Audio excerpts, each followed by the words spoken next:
Hi, this is Graphically Alex coming at you with all things fat related. If that's something that interests you, please subscribe. I'd love to have you. But let me warn you.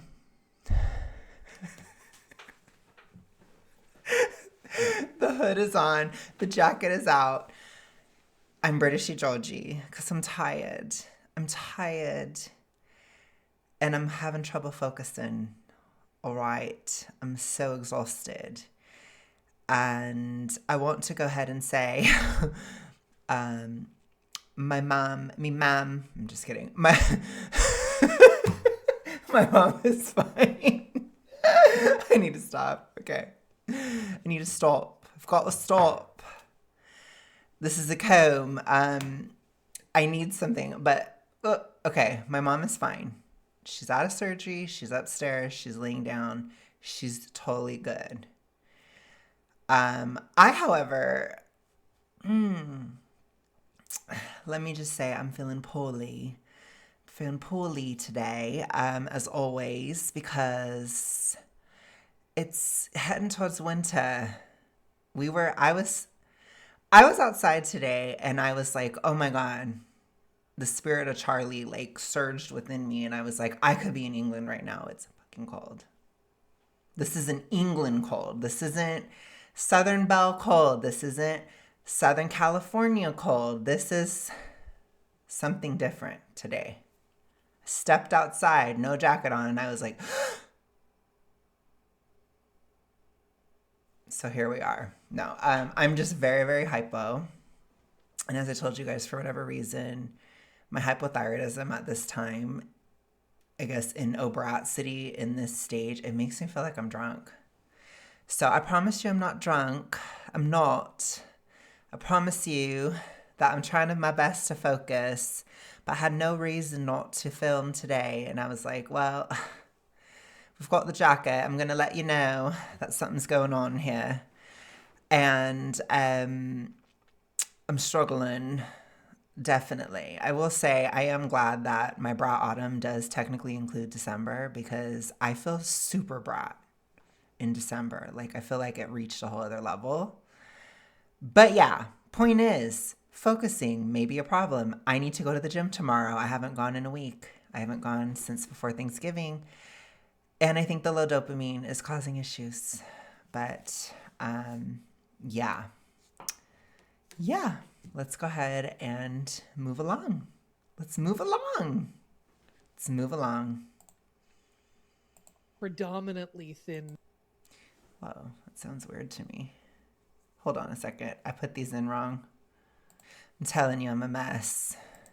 People who do not know what it actually takes to lose a large amount of weight and assume that their own quote unquote normal and therefore invisible to themselves decisions are the quote unquote right decisions to make in order to be a thin person, rather than recognizing that this might be a case of being born on third and thinking you hit a triple, right? It just feels... No, not right, Aubrey.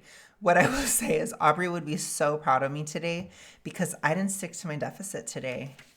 I was too brat to deficit. So Aubrey would be so happy with me today. Oh my God. I don't even think I could be a witch today if I tried. I just can't. Oh my God. But no, you're wrong.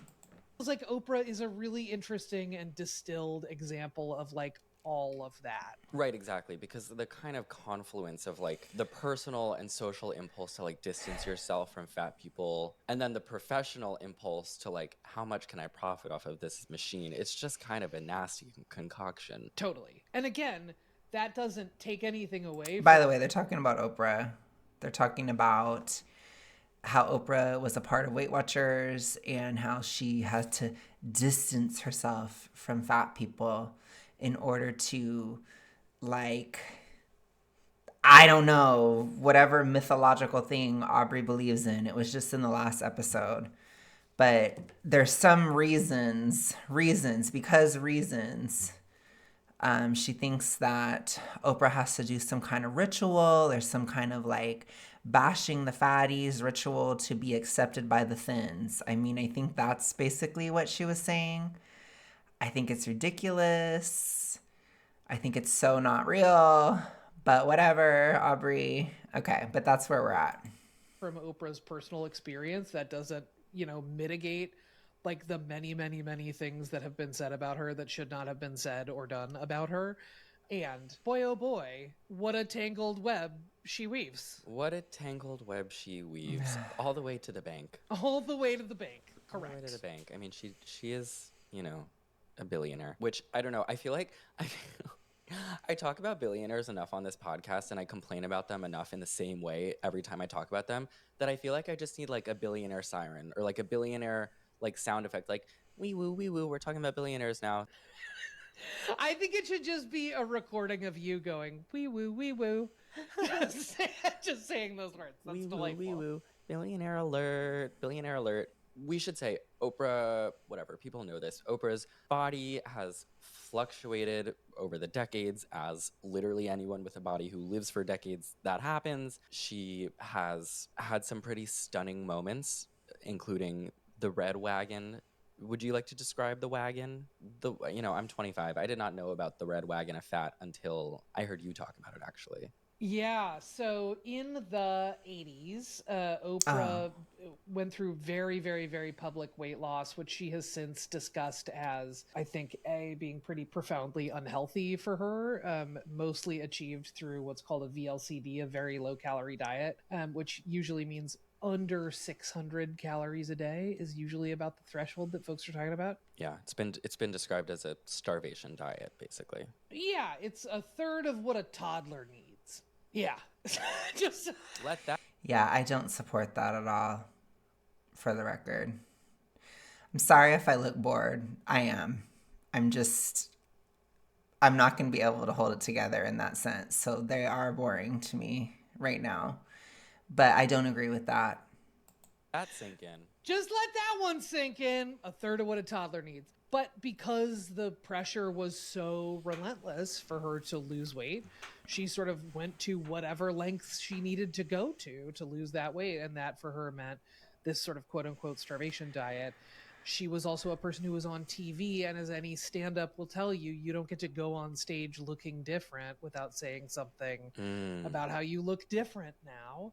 And she did a whole episode on her major weight loss that opened with her walking out on stage in a tight black turtleneck tucked into Calvin Klein jeans. And she was dragging a red radio flyer wagon full of, I believe it was beef and pork fat, just like raw white meat fat. The sort of intended effect was to gross people out about how much fat had previously been on her body. And sorry, she has the feigned emotion. I feel like it's really feigned. I think it's so fake, and it's just killing me right now. I'm like, Aubrey. Oh my gosh, Aubrey. Lighten up. Lighten up, Aubrey. Oh my gosh. Get it together. It's not that big of a deal. I mean, sitting here watching her be like, and she really thought that fat was gross. And it's like, why don't we get some waterworks, Aubrey? Like, if you're going to go for it, let's do it. I want, like, a show. Put on a show. You're boring me. This is boring. Put on a show. Give me the waterworks about how deeply hurt you were about this wagon of fat. I mean, gosh, you can't even put in that type of performance for this. You can't even put that level of performance for it. I still would say it was ridiculous, but at least it would be interesting. Sort of revisited that story in recent months to say, essentially, like, even on the day that I did that show, I was already gaining weight back. Yeah. It was just like instantaneous. And this we know and have known from research for a long time, right? That this is sort of the cycle of weight loss, is that for many, many, many methods of weight loss, pretty much anything involving diet or exercise, folks can... Do you guys notice how much she says this? She's really trying to hound it in. She's really trying to pat it down. If you diet and exercise, then it's not going to happen for you.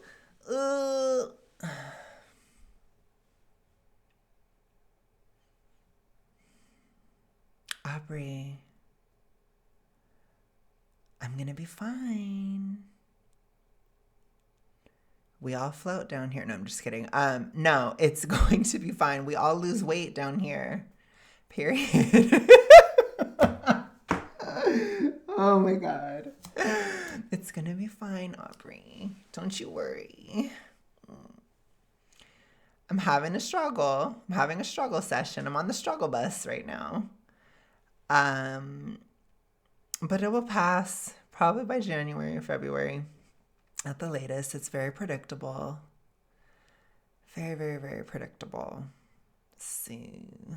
It'll end. And then Aubrey will be like, then maybe Aubrey can actually cry when I still continue to lose weight and I don't gain back all the weight I've lost by the spring.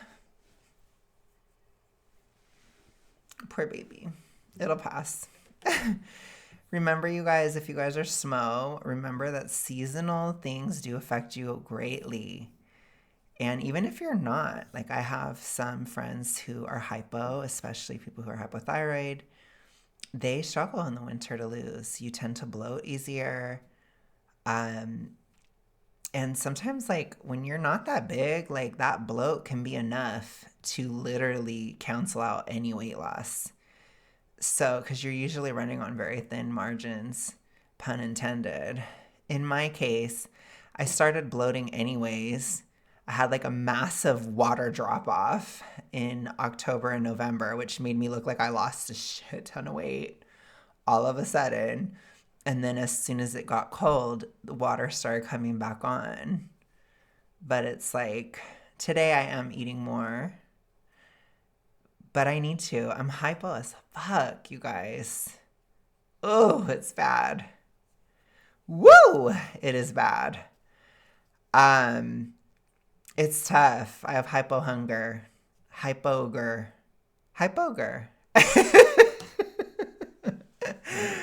But then I'm not able to eat as much at the same time.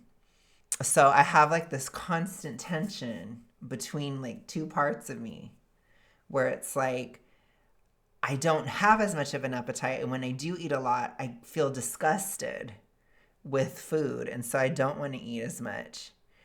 And then at the same time, I'm so hypo that I have no energy, and so my brain and my eyes are like, you should eat because I'm so tired. I literally am so freaking hypo. I drank a jar of pickle juice yesterday. And if that sounds nasty to you, it's because it's wild. But I needed salt so bad because it's like I just don't have any energy. I don't have anything left. And I was doing my rent and stuff. And then my mom had her surgery today and stuff. And it's just like, ooh. Like, we're going to make it through the struggle bus of December. I'm going to make it through. But it's like, ooh, my margins are tight. And any little thing, it's like really a struggle. Will that always be that way though, Aubrey? No, it won't. It won't. You know, I might just plateau for a while. I might not be able to lose. Or I might be able to lose, but it'll be a tiny amount. I might lose like a whole 2 pounds in December or something. You know, it will be like nothing. But it's like, I'm not going to cry about it. I'm not going to be upset about it. It doesn't matter. I'm just going to do the best I can. And I think this year, unlike previous years where I had to stop the gym, I think this year I have to keep going.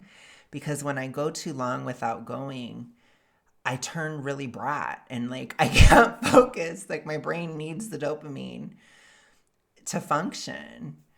And so I have to like lift weights to actually like have a functioning brain. So I could never not go for a long period of time. I mean, this bratness, it would just get worse and worse and worse. You know, I'd start to lose all discipline. So I think this is definitely a different December. I don't know what's going to happen. It's really different. I've already had migraines a few days, a couple of the days, been deeply hypo, no energy, and then now like needing to go to the gym, having to go to the gym. It's like I don't know. My brain feels like the backtrack to 365. That's what it feels like on a daily basis. I feel like I'm at the club and the lights are flashing and I don't know what's happening anymore. And I feel like I'm about to throw up half the time. And the other half the time I'm hungry. And I feel like I have drunken munchies. I'm just kidding. No, it's weird. I'm going to be honest. I think I've hit peak brat right now. Like, this phase is really bizarre. But I'm going to survive it. So I think a lot of people, they probably go through something similar where they diet for a while and typically they start to fall off as soon as you're starting to get to summer solstice. Some people will fall off. You start to get towards winter solstice. Some people will fall off. A lot of people start in January. They drop off by February. It's a tough time for a lot of people. You know, I would always suggest if you are just starting out, this is some advice. This is tea. If you're just starting out, if you're at one of the easiest times as an average person to start losing is in the spring. If you're very unhealthy or super morbidly obese, and the easiest time to start would be probably August, past the summer solstice. So right after that August to November time period is very easy. It's the easiest. So you could probably adhere fine during that time on a physical level. You'll be very, very supported. But it's a thing. And so I think a lot of times people don't consider that.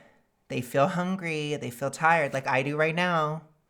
And then they think, oh, it's not working. Aubrey Gordon told me it's not working. Oh. And then they put on their Georgie hats and then they just eat and eat and eat and eat and eat. I can't eat and eat and eat and eat and eat like that because I can eat more, but I can't eat as much as I used to. I just can't. And I'm not going to force it because I don't have the toxic ritualistic. So I'm not going to force myself to eat to where I'm nauseated. I'm not going to do it. But it's like a lot of people who are super morbidly obese or who have this toxic ritualistic past, or they've already kind of broken their brain where there is no satiety. They don't feel a sense of disgust from eating. You can fry that part of your brain if you keep doing the binge. You can fry it. But if you stop, then it comes back. The guardrails of the brain come back and you feel disgusted. And it's like, I don't have that toxic ritualistic mindset to push past that again. That's never going to happen again because I know it's stupid to use food as a coping mechanism for anxiety. It's stupid. I already know it's stupid, so I'm not ever going to do it again. It's just, you know? So it's like, here I am at this weird, like, you know, I hear the party music in my brain and it's just like, oh, this is a really weird time of this journey. I don't know what the hell is going to happen. It's unpredictable. But so far, so great, you know. I was able to function very well with working and everything, and my health is a lot better. It's a lot better. I was able to be perfectly pleasant with my mom with her surgery and everything, like not moody, nothing, you know, getting better, you know. But we'll see. I'm sure all throughout December, you guys, it's going to be a wild ride. You're going to see why I stopped posting in December. You're going to see some things here, okay? But we're going to keep it moving. But that's what I'm trying to explain. I think a lot of people, they hit a similar wall to what I'm hitting right now. And the feeling behind it is, I just don't give a fuck anymore. And I think that happens too. And it's hard to make yourself care again, too. As well as like the hypo and this and tired and hungry and all these different factors. And it's hard to care. Then it's like, ooh, ugh. And then you just kind of stop. And I think a lot of people, they don't ever pick it back up or they don't ever move past it. I'm going to. I know I will. I've done it in multiple years. But, and especially with that toxic ritualistic, you would just be like, I'm going to just go. Because it's not working now. Because Aubrey said it's not working. It's not working now. Aubrey said it isn't working. It's not working. Aubrey said it isn't working. This is how people think when they have that disorder. So again, this is a reinforcement of Aubrey. She's reinforcing it in people who struggle with it. I don't anymore. I don't give a fuck, Aubrey. I don't care what you say. Your words have no power. It doesn't mean anything to me anymore. I don't subscribe to the toxic ritualistic mindsets anymore. I unsubscribed. It ain't gonna work for me. I'm gonna get my ass to the gym tomorrow. Get my shit together. I'm gonna take my mom to physical therapy tomorrow. Then I'm gonna get my ass to the gym. Then I'm gonna make sure my mom's not too loopy. But just for you guys who are interested, she got like a shoulder thing. She had like a bone spur. So it's nothing dramatic or anything, but she still has to go to PT and all that. But anyways, I have to be the responsible adult. They told me that at the hospital today. They're like, you're the responsible adult. I don't want to be the responsible adult. I'm a brat. I don't want to be. There's too much pressure. No, I'm just kidding. I don't know. Maybe that's why I'm like, oh, I got to be like super brat now because I have to be responsible. I don't know. But the point is,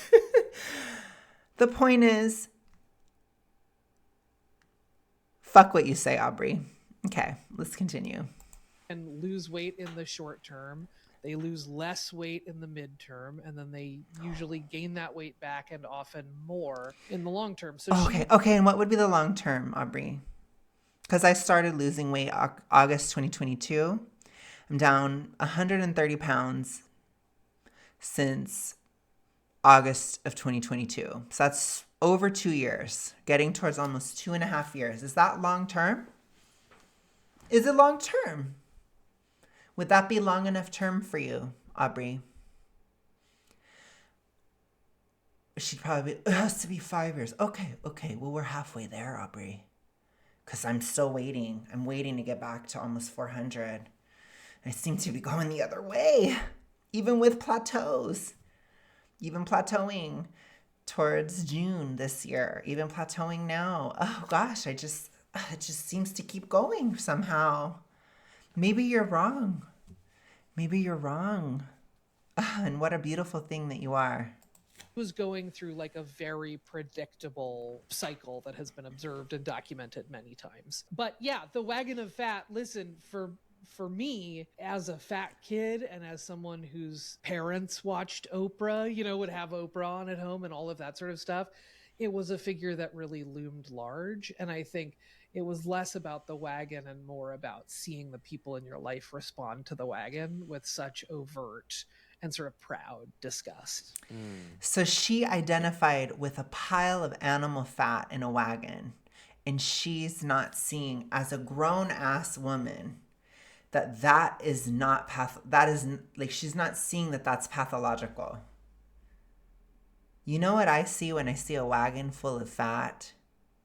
I see a wagon full of fat. I think about a pig and a cow. And I think, gosh, that's a lot of fat on there. I wonder if you could use it to cook or something. That's what I'm thinking about, Aubrey. I don't identify with a wagon of fat.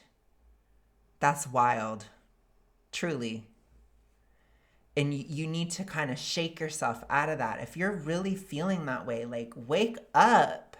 That is insane. You are not a wagon of fat. What the actual fuck? Oh my gosh. Oh, people were disgusted by it. Okay, they're disgusted by a wagon of fat. What does that have to do with me? What does that have to do with you? Oh my gosh. Yeah. It was a bad time. And then him, yeah, totally. Ugh, zero pushback. No. Not a friend. No. No. So interesting too is like, again, I was like drafting up notes for this episode, and I wanted to revisit a picture of the fat wagon, and so I googled it, and the first things that came up were like Oprah's top 25 moments. Like, it's still in all of these listicles as like times Oprah made history. Like, it's, I don't know, there's like still lingering cultural appreciation for the fact that she did this. Yeah, totally. And I think this is Well, another it's dramatic. It's like a gimmick. Whatever. I guess it was good TV at the time. Okay, moving along. place where we're in like a transitional moment, right? Around talking about this stuff where you will find things that are like, she really did that. She pulled that wagon of fat out. Right. And you will also find write-ups of it that are people being like, this was a real inflection point of horror show body stuff. And then you have someone like me who's like, it's a wagon of fat. Where are my people? Where are you? Where are the brats? I've seen crazy things in my life. I can tell you, a wagon of fat is not even going to register. It just isn't going to register. I'm sorry. I'm sorry. Oh my gosh.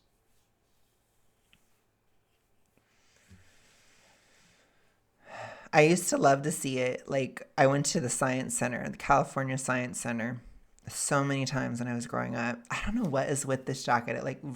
It really like brings up childhood for me for some reason. But I remember I was obsessed with the Science Center. I used to be obsessed with anatomy. I'm a very obsessive person, if you haven't been able to tell. And I studied anatomy as like a child. Like, I read tons and tons of like books and all this stuff. I wanted to learn about bones and like everything.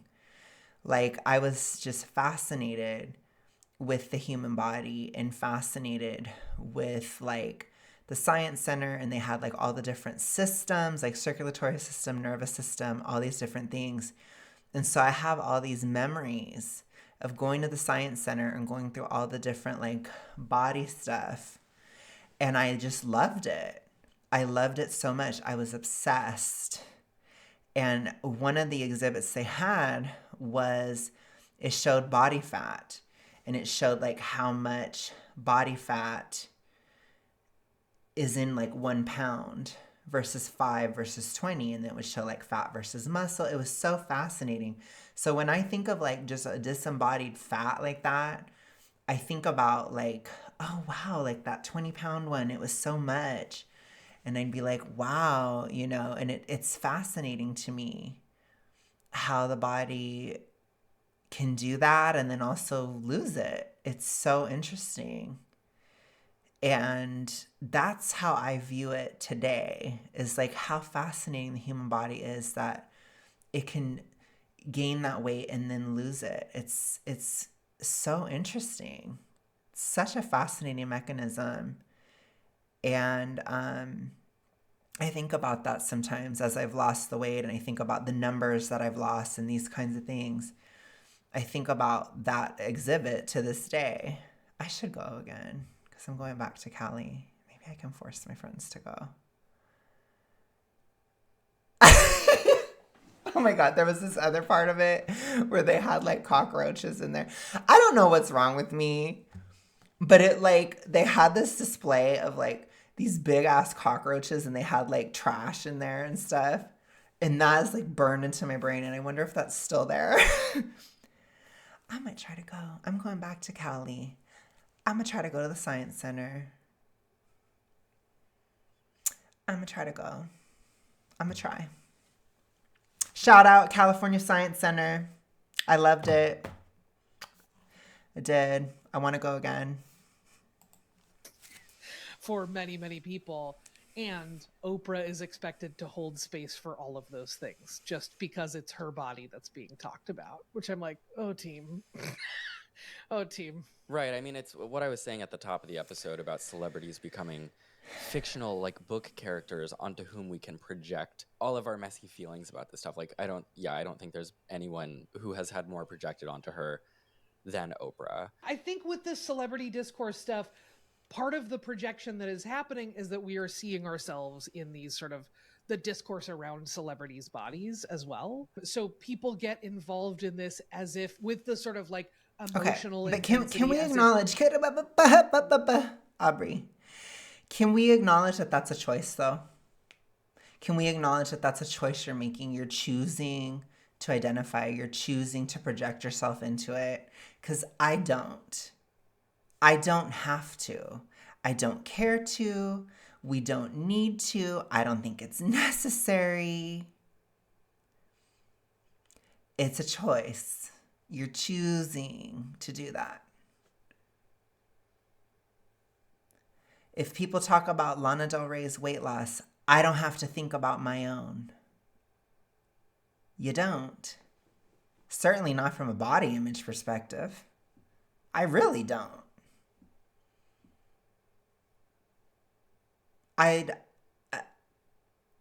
There's never going to be a moment where me and Lana Del Rey stand next to each other and you guys can't tell who is who, you know? I mean, let's be real. And that's how it is for most people. Pretty much all of you guys could stand next to Lana Del Rey and everybody would know who was Lana and who was you. It's like you don't have to identify with it to that extent where it's triggering a body response or triggering a E followed by the letter D response. That is a choice. That is a reach, an even back-breaking reach for many people. That is a reach. It's not a necessity. You don't have to. You just don't. If it is their body and it is actually someone else's body. We must talk about the Ozempic of it all. We must. Oprah revealed in December 2023 that she was taking a weight loss drug. I don't think she named which one she was taking, but it is presumably Ozempic, Wegovy, Mounjaro. And along with this, because people were like, well, wait, what about like everything that you spent decades advertising for Weight Watchers? She was like, oh, and I'm not running for re-election to the Weight Watchers board. So that's over. She rebranded along with this her position in the weight loss space to like wanting to end the stigma around taking weight loss drugs. Like you mentioned, she hosted an ABC special a few months later called Shame. What I will say about this, I think it's good to be, especially as a public figure.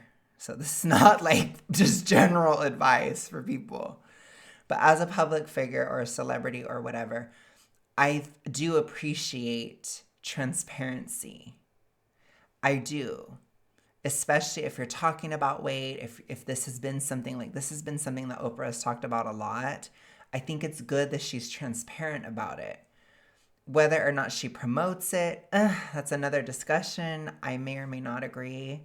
Whether or not somebody stigmatizes it, again, that's a different discussion. I may or may not agree. I take a very neutral approach to Ozempic. I don't over-glorify it at all. I do think it's better to lose weight without it. But I understand that if you have diabetes and all these things, it can be helpful, especially in the case of insulin resistance. I think it is very helpful. So I'm not going to sit here and trash it either, because for some people, it may be a part of the plan, you know?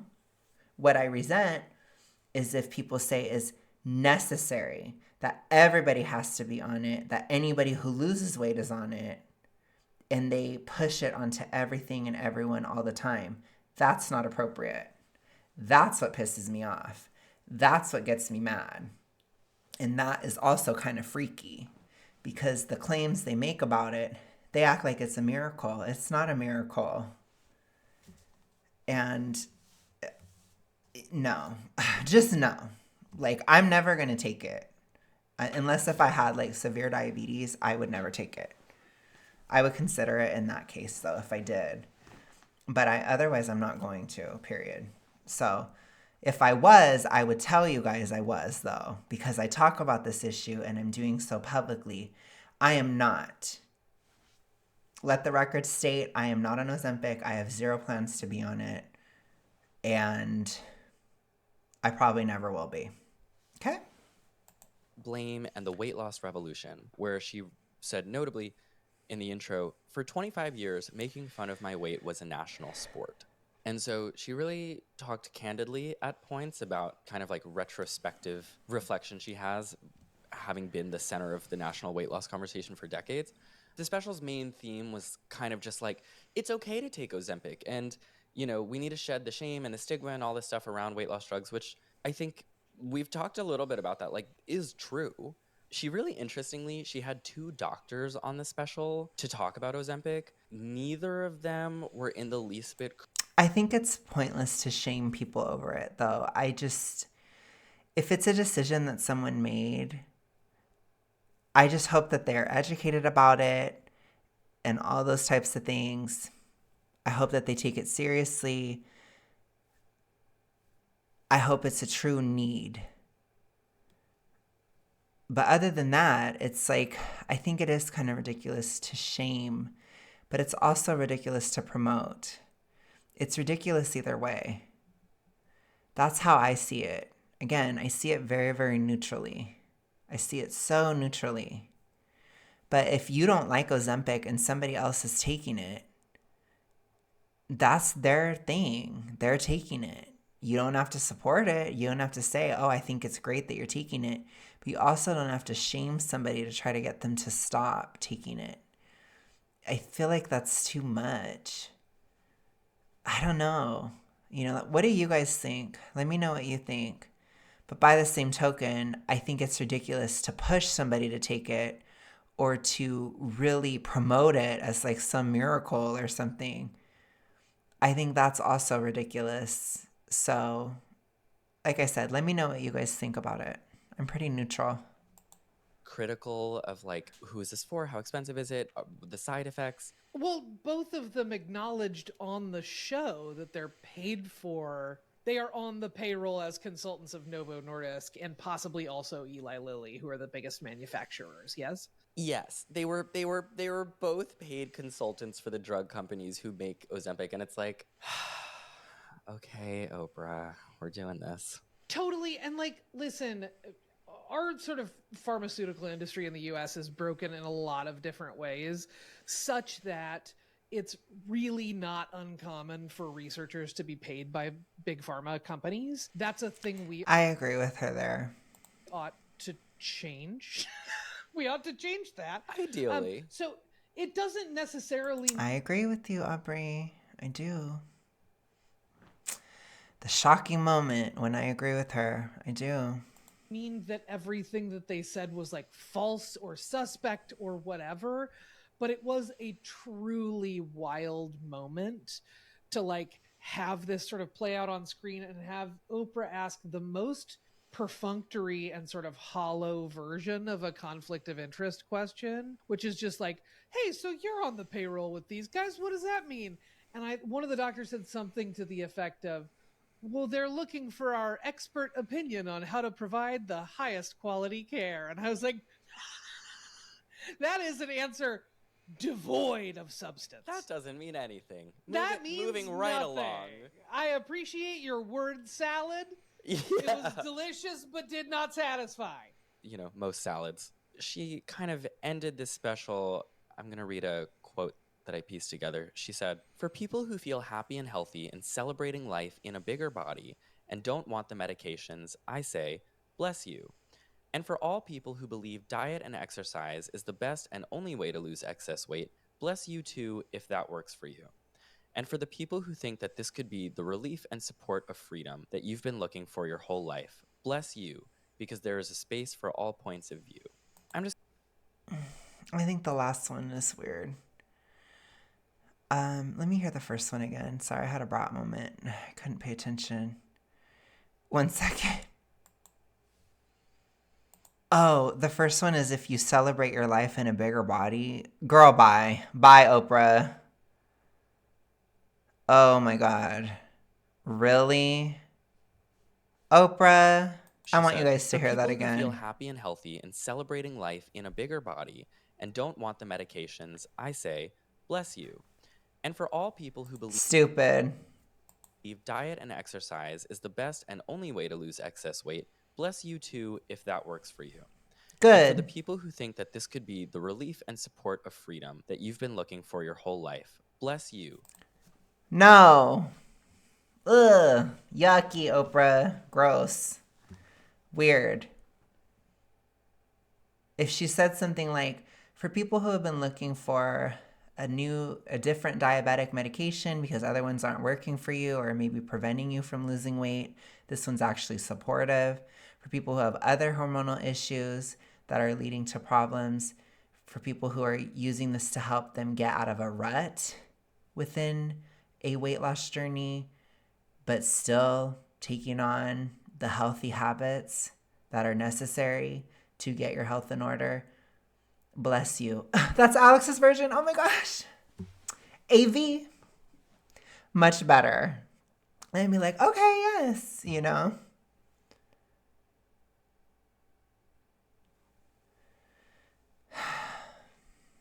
Because there is a space for all points of view. I'm just curious about your thoughts on the whole. No. No. There's no space for BS here. Okay? Special and her kind of like new position as like breaking down the stigma of taking these drugs. Well, two things. One, I would say there's not a specific stigma or system of oppression set up around people losing weight, right? That's like, so it's like, just to be super duper. That's totally not true.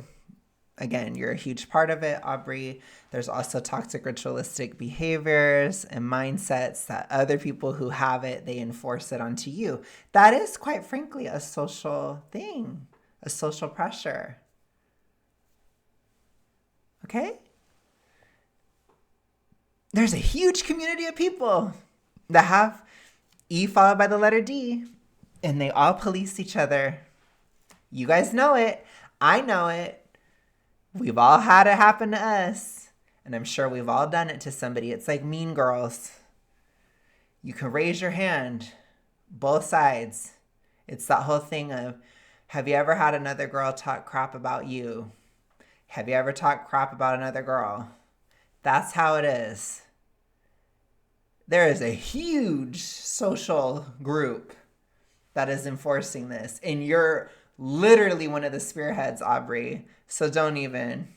Super clear. And you create massive stigma around it, more than you even realize.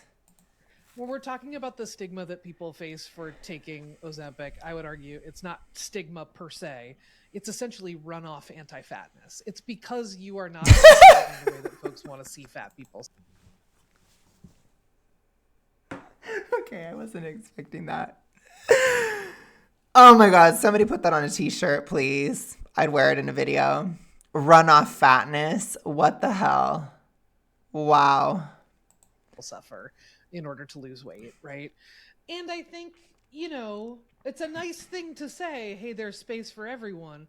It's a very different thing to say when that's embedded in what is functionally like an infomercial for weight loss drugs, right? That like you're sort of saying like, hey, everyone is welcome here as long as you buy this one product, right?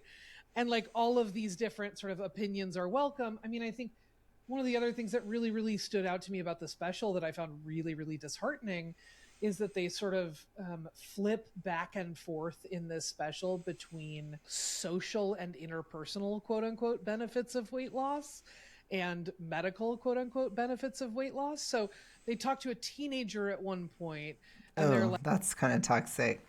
That's very rocky. That can go very bad. Ugh, I hate it when I have to agree with her, but that you have to be so careful if you're going to do that. I would really, really prefer people focus on the medical side because social, it's so subjective. You don't know. You know, every time I talk about like super morbid obesity and how it affects your relationships, I say it affects your relationships because of how you act. It's not about looks. It's deeper. It's deeper. I'm so much more open than I used to be. I'm so much more open-minded than I used to be. I'm so much less rigid in the way that I think than I used to be. I'm more fun than I used to be. Those things help a lot with social benefits of weight loss. I'm still fat and I've had quite a bit of social benefit, but I'm fat. You know, I think it's so important. There's so many social benefits to being out of toxic ritualistic behaviors and mindsets. You don't even understand, you guys, how much that brings you down. Makes you a fucking bitch. Makes you into an asshole when you have that disorder. It makes you crazy. When you let it go and you get out of it, you can find yourself again. So I think people don't understand that those are primarily, in my opinion, where the social benefits come from. Because if people don't feel like they have to walk on eggshells around you, or if people don't feel scared to talk to you, or all these different things, because you're not like a volatile girly pop that's going to blow up at any moment because you're freaking crazy, because you've been abusing your body, or because you're just massively unhealthy, it really, really fucking helps. It helps so much more than you can even imagine. So I've always promoted the idea of do internal work as you lose weight. Try not to do, you know, the hide away in a hole and lose all the weight and then go out into the world and do. No, live as you go. Work through triggers as you go, because it makes it more sustainable and it makes it a less traumatic experience. Do it that way, please. Because I've done it that way. It really, really helps. Because like I said, I have social benefits now and I'm still fat.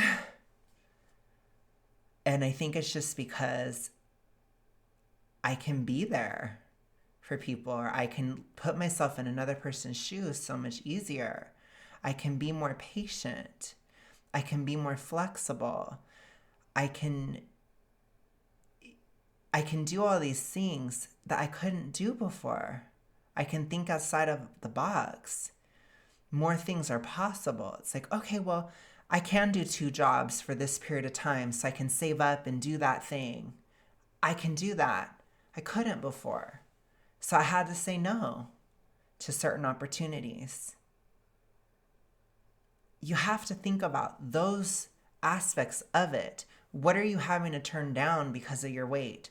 What are you having to turn down because of your E followed by the letter D?